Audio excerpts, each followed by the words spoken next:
Good morning, all. Today we'll be talking about AI, the revolution that's already here. We'll be talking about smart agents, AI browsers, and if AI is going to eat the jobs of software engineers, programmers, etc. Okay, so let's start with an introduction. The age of artificial intelligence. AI has evolved from a speculative idea in science fiction into a core engine driving modern technology. It powers everything from your recommendation systems on popular streaming websites like YouTube, Netflix, etc. And even you can use AI on your digital assistants, for example, uh, Google Assistant in Google devices, Siri on iPhones, and even ChatGPT has an AI assistant these days. In today's digital ecosystem, AI determines what we see, what we buy, and even how we think about our problems. AI is used in a plethora of different situations. Like as I said, for as daily assistants, we use AI for understanding what a person likes to watch, so that you can customize their recommendations per person. For example, you can AI is used by popular social media websites like Facebook, Instagram, etc., to understand what type of reels or what type of content a particular person likes, and in order to push that type of content to that person. So AI these days is like an indispensable part of the human community. We cannot live without that. So that makes the question, what exactly is AI? So I have a technical definition here, so I'll be reading it. Artificial intelligence refers to the simulation of human cognitive abilities by machines. In simple terms, AI systems are designed to analyze information, recognize patterns, make decisions, and learn from feedback, just like what we do. For example, how does a kid learn how to walk? He tries to stand up first, he falls, then again he tries to stand up. This cycle repeats multiple times unless and until he can stand properly. Then he tries to walk, he takes small tiny baby steps, he falls again. That cycle repeats unless like until he properly learns to run, walk, etc. This is exactly how AI is also trained. AI is given certain data. Every time, for example, every time the child falls down, it is getting data, it is getting information, it is learning how to balance himself. The kid also understands how to balance himself, how to walk properly, what speed he should walk, how to provide certain energy to his muscles. Kid learns multiple things from each and every action. That's also how an AI also learns stuff. It does certain actions, it recognizes its mistakes, and it improves on the next tries. Okay, so the ultimate goal of an AI is to create systems that not only execute the program tasks, but it can also understand context, reason for uncertainty, and improve themselves upon time. Modern AI, as I said, thrives on data. The more information it consumes, the smarter it becomes, creating a feedback loop that accelerates learning and performance. For example, me and you, we are sitting here, we are watching the video. How exactly do we understand how exactly do you understand how I am speaking? Because you have learned English, you have interacted with it, you have spoken English a lot, or you have watched a lot of English movies, or you have seen your friends talk in English. Like all these interactions with English or the language in particular, it can be any language. It can be Deutsch, it can be Italian, it can be Spanish, it can be Hindi, Malayalam, Tamil, whatever it is. You interacting with the language makes you understand it, right? So the building blocks: machine learning and deep learning. Okay, this is also another set of definitions I have gathered from multiple sources around the internet. Machine learning is the practical heart of AI, that it allows systems to learn patterns without explicit programming. Okay, for example, generally before AIs, what people used to do is they used to hard code every single thing. For example, every single action your software has to take, it's already hard coded by a programmer.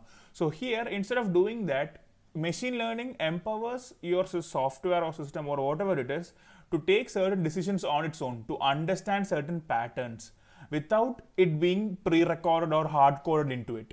Okay, deep learning, a subset of machine learning, uses artificial neural networks inspired by the human's brain structure. These networks contain millions or even billions of parameters that detect patterns across layers of abstraction. from recognizing edges in an image to identifying faces or generating coherent language. This technology drives everything from voice assistants and self-driving cars to translation apps, generative text models. The rise of deep learning marked the shift from traditional rule-based AI to data-driven intelligence. Now there are basically some types of AI, so let's go through that. Narrow AI versus generated AI or general AI. Today's AI systems, for example, the main ones are ChatGPT, Gemini, Perplexity, or DeepSeek. All of them are examples of narrow AIs. That is, they are experts in specialized domains like language, visual input, or certain giving certain recommendations. They excel at the tasks they are trained for. For example, but if you ask them something out of their abilities or out of the like something out of the box, that is out of something, I mean, if you ask them questions questions from outside information, that is from the data it's not trained upon, it might struggle a lot. For instance, an AI that plays chess brilliantly cannot be asked to draw up a picture. It cannot be asked to give you recipes for some cuisine, etc. But on the other hand, general AI, however, aims to achieve human-level adaptability, that is, capable of transferring knowledge, understanding emotion, and reasoning abstractly. This remains a frontier of research with massive ethical and technical challenges. Between the two lies a gray zone. Increasingly flexible systems that blur the line, capable of reasoning, adapting, and integrating across multiple domains. Enter the age of AI agents. How agents differ from chatbots. Like, for example, ChatGPT, Gemini, Perplexity, all of them are AI chatbots. What is the difference between a chatbot and an agent? Okay. AI agents represents the next phase of intelligence, that is moving away from passive assistance to autonomous problem solvers. Unlike chatbots, which only respond to user queries, like I said, Gemini, Perplexity, all of them, agents can act, plan, and learn from outcomes. They are built on advanced architecture combining memory, context recognition, and tool integration. For example, an AI agent could, for example, book your flight, compare hotel prices, schedule your meetings, and notify you of delays. An ideal example of this would be, if you want an idea of what a AI chatbot is, as I said, it can be Perplexity, ChatGPT, etc., etc. But what a AI agent is, Jarvis from Iron Man series. It can be Jarvis, it can be Friday, etc. So you understand the level here, right? So now let's talk about the main companies who are in the whole AI race. The global AI race is generally dominated by a few powerhouses, that is OpenAI with their infamous ChatGPT, which leads the innovation curve in general AI. Google's Gemini brings its multimodal capability with integration into vast ecosystems. DeepSeek from China, it created raves when it was released. Perplexity AI, even though new, focused on factual precision, etc. I mean, it's good. I have used all of them. Now let's talk about ChatGPT.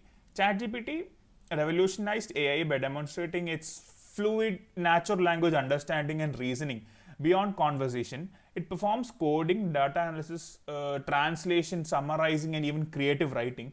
Its architecture is based on large language models. It's an LLM, and it can process multiples of billions of parameters, predicting the most logical next token in context. Okay. The other ones in the competition, as I said, are Gemini, DeepSeek, and Perplexity. Gemini from Google, of course. Since Google owns Chrome, and since Google, of course, owns Google, the search engine, it has a huge amount of data. It has a vast amount of resources at its disposal. So I'm pretty sure if Google wants to train Gemini to its peak, it can easily do that because it has that sort of data at its disposal. So it can easily train on what the users want on a daily basis. Now, this is what is vibe coding. Vibe coding is a term thrown around popularly along with AI by multiple media outlets. So let's learn what it is. Okay, vibe coding is a paradigm shift where developers describe their goals rather than code every single instruction. It's coding guided by intent. The AI represents your vision and writes functional logic behind it. Instead of obsessing over syntax or frameworks, creator use focus on designs and flows. An ideal example of this would be before the whole AI shenanigans happened. What software engineers used to do is they used to hard code every single thing, right? They have to think, they have to sit down, they have to write the code. If there is an error, they have to rewrite it. It's a whole process. But now a software developer is never alone. An AI agent is also sitting along with him. Not an AI agent, a chatbot, an AI system, whatever it is. For example, if I am working here, and if I am working with, for example, ChatGPT has a AI coding agent named Codex. Okay, you can, if you are a ChatGPT Plus user, you can install it. So, if your software engineer is sitting along with Codex, what happens is that Codex can understand what the developer wants, and it can provide the accurate code in a much quicker fashion. All the while, the programmer can check the code if there are any errors or something, and he can also implement his own visions with it. For example, he wants some design changes, or if he wants some additional logic, if he wants some additional security, he can set those parameters, and Codex will create that code for him. So what the time it used to take to create a project and the amount of people it used to take to create a project before 5-6 years was, for example, it would take 10 programmers 1 month to develop a project. With popular agents like Codex, and if you are doing vibe coding, I am pretty sure you can half the time and half the amount of half the workforce required to do this project in the most apt manner. So vibe coding is essentially very important for companies, and I have heard that multiple companies already describe or already force their employees to use vibe coding because it kind of improves or increases their accuracy and their how do I say it, their optimization. I mean, employees work in a much better fashion. I don't quite get the word for that, but yeah. The job question is, will AI replace programmers? The fear that AI will replace programmers is kind of half true, as I said. Yes, AI will automate repetitive coding, debugging and documentation tasks, but no, it won't replace the creativity, logic or ethical reasoning of skilled engineers. Highlight the word skilled engineers. Instead, programmers will evolve into AI orchestrators, guiding, validating and optimizing what AI builds. This is just what I explained. Now, this is something, we are entering a new topic, okay? This is very interesting. The rise of AI browsers. AI browsers like ChatGPT Atlas, which was launched, if I'm not wrong, 4 or 5 days ago. It's available for Mac users for free. And Sam Altman said he is planning on expanding it to Android and Windows, which I guess will come shortly. And Perplexity has also introduced Comet, which again is only for Mac OS users and will be introduced to Windows soon, are redefining how we access information. Traditional browsing involves, for example, if I want to search about, let's assume Leo DiCaprio, I want to see what is Leo DiCaprio's filmography. I open Google Chrome, and I search Leonardo DiCaprio. That's what happens, right? But when I have an AI browser, for example, I'm using Atlas, I just need to open it, I just need to type in what I want. It gives me the information quickly in a summarized manner, and I don't have the video now. I think it might be copyrighted, but in a popular video demonstration by Sam Altman, it's available on the OpenAI YouTube channel. You can see that Sam Altman shows that his Atlas AI browser has multiple options. The first option being the usual AI mode, which we use in your normal ChatGPT. Then along with it, the next option is the search mode. That is, you can ideally go to every single web page. For example, I can go to Wikipedia and I can read about it. Basically, it's functioning like how a normal browser would. After that, the next option is on the top corner in that video, you can see an option called ChatGPT. You click it. What happens is that ChatGPT can read the whole web page, for example, the Wikipedia page of Leo DiCaprio, understand it, and then summarize it. So you can ideally read your content and then ask questions with it. For example, if I'm visiting a programming website, for example, Geeks for Geeks or W3 School, so whatever it is, I can learn along with ChatGPT in your browser, which is very important because it helps users not rely on the AI agent all the time, all the while asking important questions in the best way possible, so that you will read the whole content properly and you'll also ask questions, which is very beneficial for learning purposes. So AI browsers use large language models, that is LLMs, combined with real-time data retrieval to analyze internet in seconds.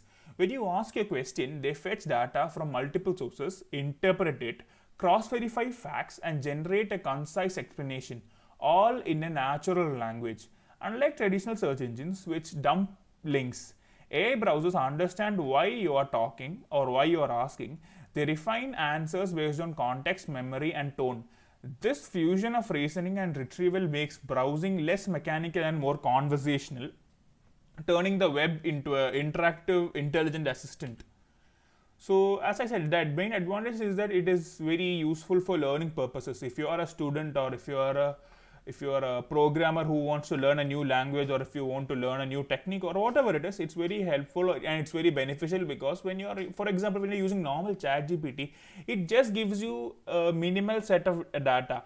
It just tells you the crux of the matter. I mean, ideally, if you are preparing, if you just want to know about it, for example, if you just want to know what it is, for example, I want to know what photosynthesis is. I have no clue what it is.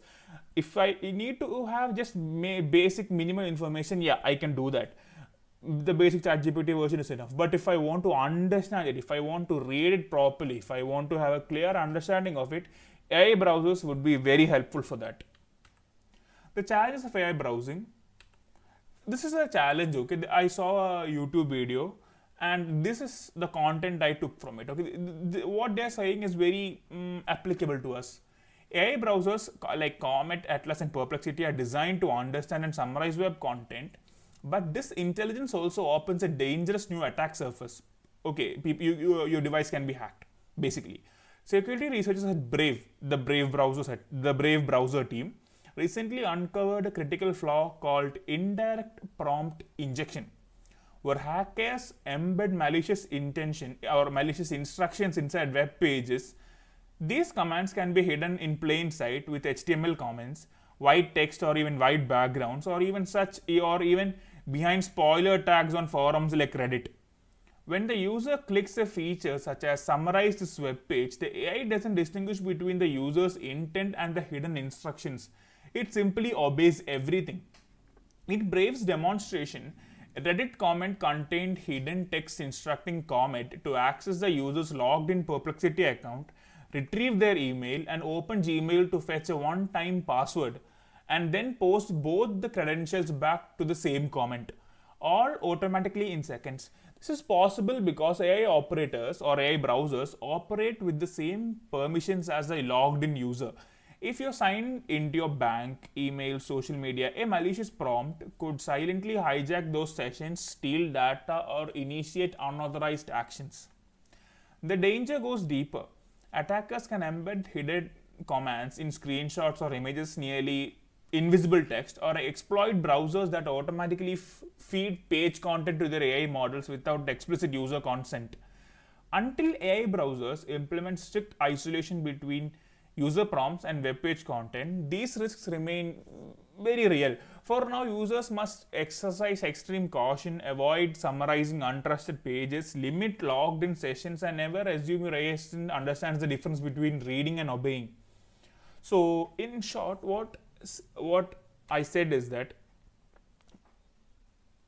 using your AI assistant all the time can also backfire, because it does not understand the difference between, for example, as here I said that it can be white text. Okay, this is a PowerPoint presentation slide. So let's assume here this is white, right? We have a set of white text here. I cannot see that. You cannot see that. But when an AI is trying to understand what is on this web page, it can obviously understand what this white text is. So without the user kind of interacting with it, the AI reads it and AI tries to run that code, which can be very harmful, as I told you. So instead of jumping in the river following the AI marathon, what's better to do is don't do it. Stick to Google for some time. Let a popular browsers like ChatGPT, Atlas, or the Comet from Perplexity find out their issues, let them solve it for some time, then only you should jump in. Otherwise you can face a lot of bugs and unwanted attack scenarios. Don't do it. Okay. The reality check. Should we be worried? Every revolution comes with uncertainty. AI amplifies human potential but also human bias and greed. It can make education universal or misinformation unstoppable. The real risk isn't that AI will become conscientious, but that humans will stop questioning it. If we trust AI's output as gospel, we surrender our judgment. Responsible adoption means maintaining human oversight, ethics, and humility. The technology is neutral, our choices aren't. So AI isn't just a technological leap, it's like a mirror reflecting our collective intelligence and values. It has the power to accelerate science, creativity, and connection like nothing before, but its direction depends on human intent. The question isn't whether machines can think, it's whether we will think deeply enough about how to use them properly. The resolution isn't on the horizon, it's here, learning from us, shaping us, and waiting for our next command. AI is like a double-edged sword. You can use it for good purposes like learning or creating something beneficial for society, but people can also misuse it, for example, creating unauthorized deep fakes or creating useless Studio Ghibli images, like etc. So it's on our hands that how we use it. We have to be, as responsible citizens, we should use it in the best way possible.